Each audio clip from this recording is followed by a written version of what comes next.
It's a little bit of a gloomy and cold day, not your typical LA weather by any means. And we're going to start the day in downtown LA to see some of my favorite galleries. Also, if you haven't seen my video from the first part of my LA trip, I will leave that linked above and below.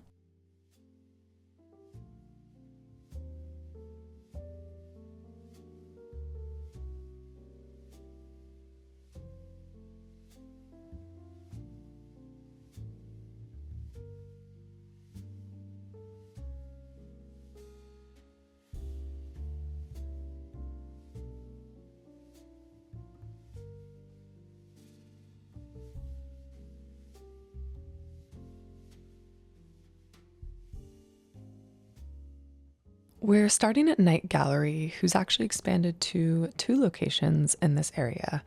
And this is their original space, and this is an exhibit by Shannon Cartier Lucy titled Rubetto. I discovered Cartier Lucy back in 2020 when she had this tiny one room solo exhibit at Lubov Gallery in New York, and I've been a fan ever since. She's known for creating these paintings that are equally ominous and humorous. They're very cinematic in the sense that when you look at them, you feel like you're watching sort of the climax of a film. The exhibit's title, Rubetto, has many meanings, but I think the one that's most applicable to these works are when it's referencing the processing of psychological transformation, or more specifically, the process of maturing.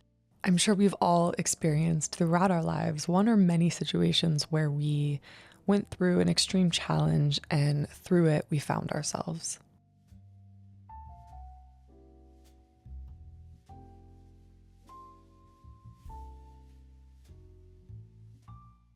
What I think is most impressive about these works is the way that Cartier Lucy captures the period of reflection that takes place after one has gone through an experience. So all of the subjects look relatively calm and at ease, despite these horrible things happening in the scenes, such as like fires or choking or a brick about to be thrown into a china cabinet. And I think this captures perfectly the way that we reflect on hardship. I mean, just think about the last time that you told a story about a situation that may have been horrific in the moment, but it was almost comical after the fact. And it's easy to have that viewpoint of calmness, but that's because you're already aware that the situation hasn't destroyed you. And better yet, you've grown from the experience. And that is the state of Cartier Lucy's subjects, this calm amidst the chaos.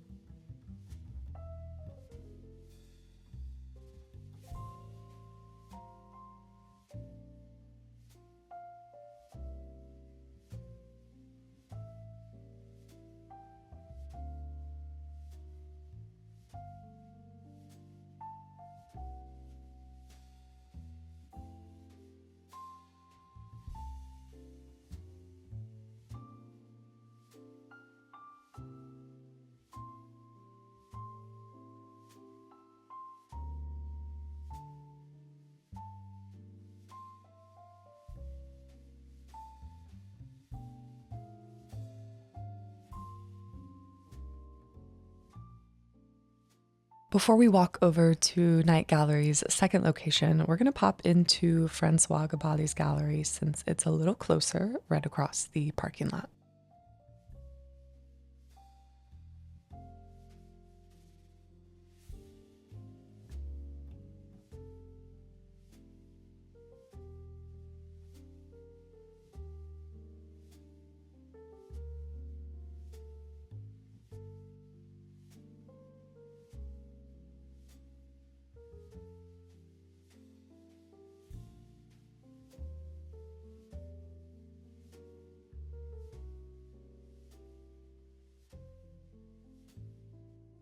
This is an exhibit of works by Kathleen Ryan, and I've really been looking forward to seeing her work. I haven't seen a show of hers since I was in London a while back at Josh Lilly Gallery, and the show is titled Beachcomber, and it features four sculptures that sort of reimagine the everyday waste that is a result of American life.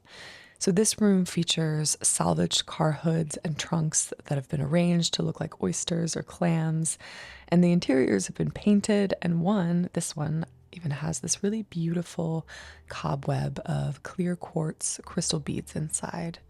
And beads are signature to Ryan's practice, which we'll see at an even grander scale in the next room.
The works in this room are titled Deluxe and Screwdriver, and they're inspired by the likes of classic suburban backyard cookouts or a day at the beach.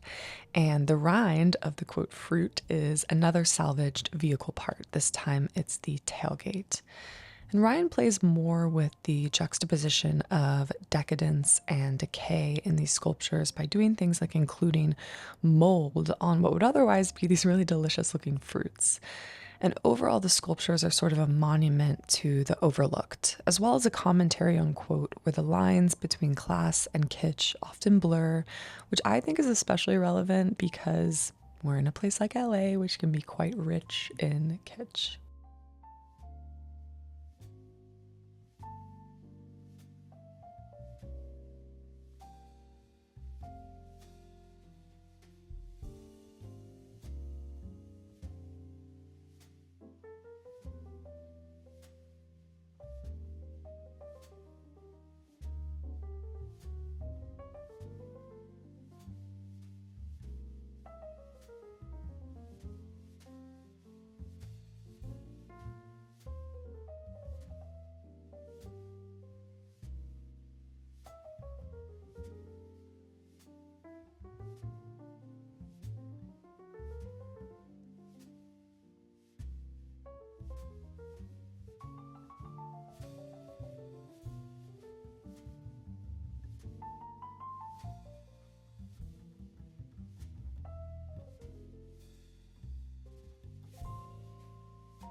We're now going to make our way over to Night Gallery's second location. It's not far. It sits just a little bit behind their original space. And I really love this area because it feels like you're just in the middle of a bunch of abandoned warehouses. But in reality, these are some of the best galleries hiding in plain sight in these just cavernous spaces. And this space is one of my favorites because the ceiling reminds me of an old ship. You will know what I mean once we're inside.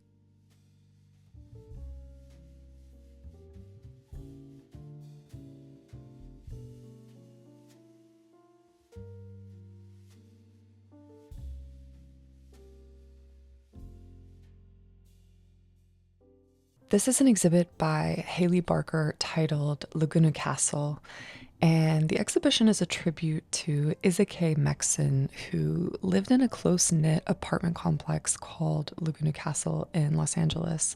And she was known for cultivating the building's garden and residential community. And after her death, Martin Cox began a temporary artist residency program out of her vacant apartment to honor her legacy under the name Latitude for Art. And Haley Barker was invited to be the inaugural artist of the program. So Barker was originally interested in capturing Laguna Castle's expansive garden, but then she began to see Isa herself as a kind of muse. And like Isa, Barker's philosophy is that there's reverence in the local and everyday happenings, and this exhibition is an example that you don't have to venture far to find beauty and purpose.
Across the courtyard is the final exhibit we're going to see at Night Gallery.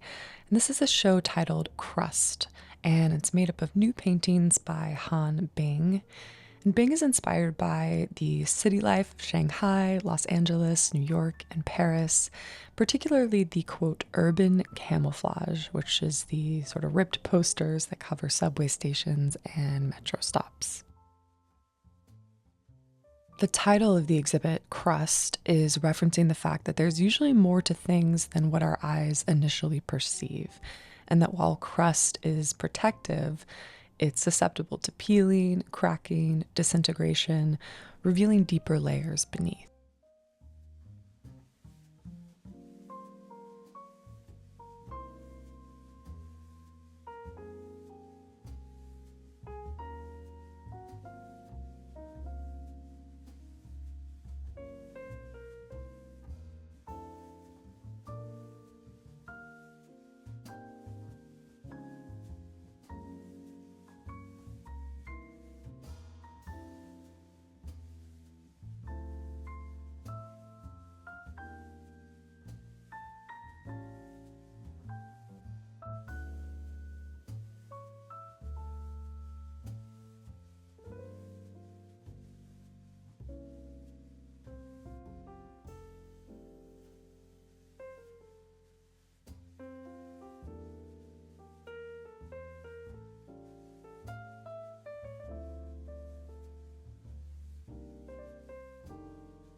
We've headed over to Hauser Wirth Gallery's downtown location, which not only has a gallery, but a restaurant, a store, a bookshop, and more. And we're going to have lunch at Manuela, the restaurant. And I mentioned this in London at the beginning of the year, but if you've ever had a chance to go to any Hauser Wirth restaurant, do it. It's some of the best high quality food that you will ever have.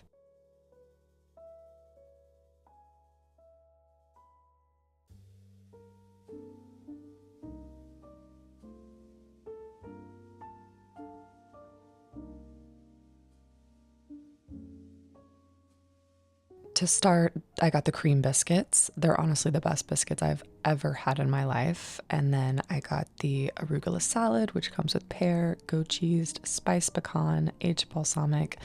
And then we got a French toast, which is topped with blueberries, almond pastry cream, and a lemon whipped cream.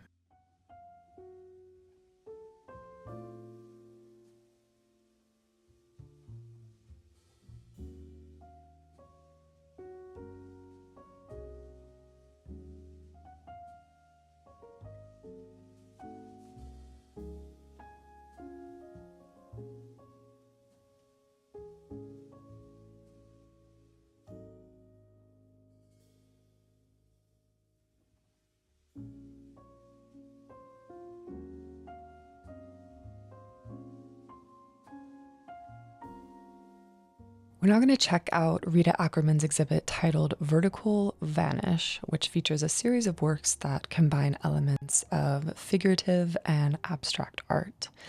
And the exhibit's title is derived from a phrase describing how, in some works, Ackerman has partially concealed figures behind a veil of saturated color. You can see a clear example of this in this work here, which is titled Golden Hour.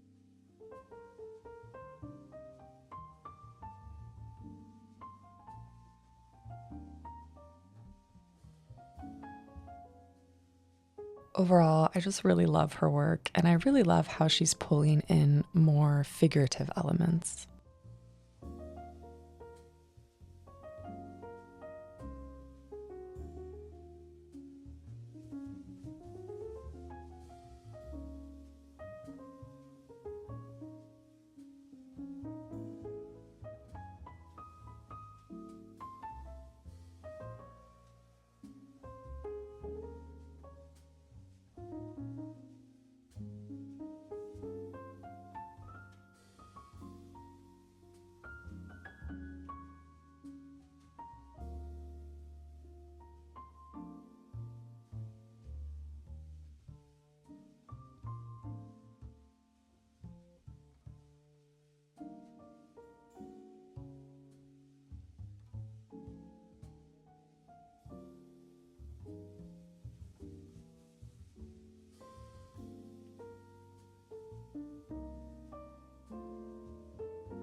Before we leave, I'm going to pop quickly into the shop. One of my favorite tote bags is from Hauser Wirth. It's canvas, it's from LL Bean. It holds everything, and they have a few of them here.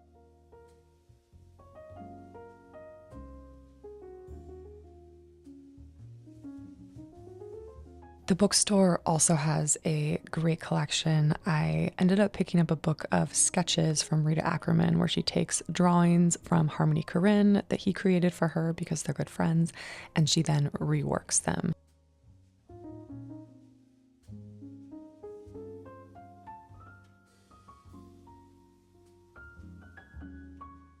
And that's all for this video. I hope you enjoyed it. I do have one more LA video where we will continue to explore downtown LA, so stay tuned for that.